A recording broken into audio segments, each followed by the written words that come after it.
అందరికీ నమస్కారం. శారీరక అనారోగ్యం కంటే ఈ మధ్య మానసిక అనారోగ్యం ఎక్కువైపోయింది.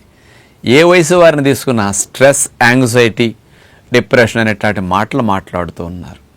అందుకని ఒత్తిడి, స్ట్రెస్, యాంగ్జైటీ లాంటివి బాగా తగ్గటానికి ప్రాణాయామం, యోగ విద్య అద్భుతంగా ఉపయోగపడుతుంది. ప్రాణాయామం చేస్తే ఈ ఒత్తిడి చాలా, స్ట్రెస్ అండ్ యాంగ్జైటీ బాగా తగ్గుతుందండి. ఎందుకంటారా? మీరు ప్రాణాయామం 10 నిమిషాలు, పావుగంట చేయటానికి ముందు, చేసిన తర్వాత మీ ఆలోచనల ఊపు చాలా తగ్గుతుంది. అంటే 4th గేర్, 5th గేర్లో కారు ఎంత స్పీడ్గా వెళుతుంది, మీ ఆలోచనలు అంత వేగంగా వచ్చి రకరకాలుగా డిస్టర్బ్డ్గా ఉన్నాయి. మీరు 10 నిమిషాలు, పావుగంట ప్రాణాయామం చేయండి, అది 1st గేర్, 2nd గేర్లోకి కారు వల్లే స్లోగా వెళ్ళినట్టు ఆలోచనల ఊపు తగ్గిపోతుంది. 10 నిమిషాలు, పావుగంట చేసేసరికి ప్రాణాయామం, ఎప్పుడైతే శ్వాసని మనం బాగా తీసుకుని శ్వాసను వదులుతామో, ఈ ప్రాణశక్తికి ఉన్న గుణం ఏమిటంటే మనసుని నియంత్రిస్తుంది. అందుకని గౌతమ బుద్ధుడు కూడా శ్వాస మీద ధ్యాస పెట్టి మనసును కంట్రోల్ చేసుకోవడానికి శ్వాసను ఆయన ఎన్నుకున్నారు. మన ఋషులు కూడా ఇంద్రియాలని, మనసుని నిగ్రహించడానికి ముందు యోగ విద్యలో ప్రాణాయామ విద్యనే బాగా అభ్యాసం చేశారు. అందుకని మనిషి అంటే మనసు, ఒక్క మనసుతోడు ఉంటుంది సకలము.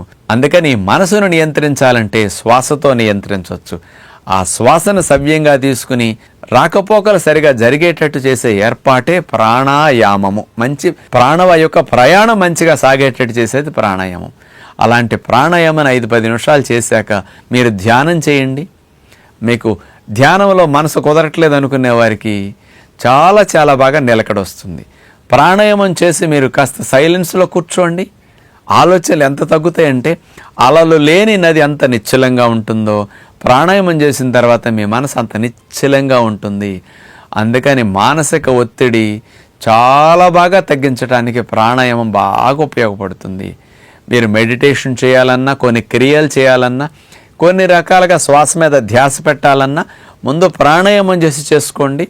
మానసిక సంబంధమైన సమస్యలన్నిటికీ ఒత్తిడి తగ్గించుకోవటానికి, మనసుకు ప్రశాంతతను చేకూర్చడానికి ప్రాణాయామం, యోగ విద్య చక్కగా ఉపయోగపడుతుంది.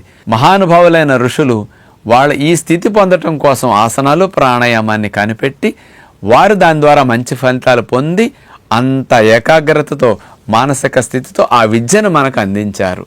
కాబట్టి యోగ విద్య ఋషి విద్య. దీన్ని వదలకుండా అభ్యాసం చేసి మానసిక ప్రశాంతతను పెంపొందించుకుందామని విజ్ఞప్తి చేస్తూ నమస్కారం.